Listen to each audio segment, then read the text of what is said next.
नाशिक खबर न्यूज, जनतेचे हक्काचे व्यासपीठ।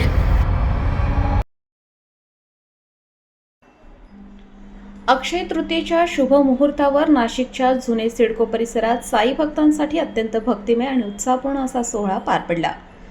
साई महोत्सव 2026 निमित्त श्री साईनाथ मंदिरातून भव्य साई पालखी मिरवणुकीला उत्साहात सुरुवात झाली।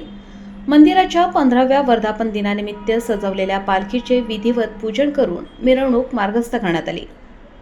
साईरामच्या जयघोषात पालखी मंदिराबाहेर पडताच संपूर्ण परिसर भक्तिमय झाला। टाळ मृदुंगाचा नाद, भजन, कीर्तन आणि भाविकांची मोठी उपस्थिती यामुळे वातावरण भारावून गेले। दरवर्षीप्रमाणे हा कार्यक्रम नगरसेवक प्रवीण बंटी तिदमे यांच्या प्रयत्नातून आयोजित करण्यात येतो।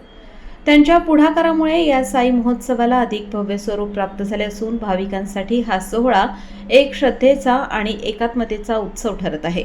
या मिरवणुकीत मोठ्या संख्येने भाविक सहभागी झाले होते।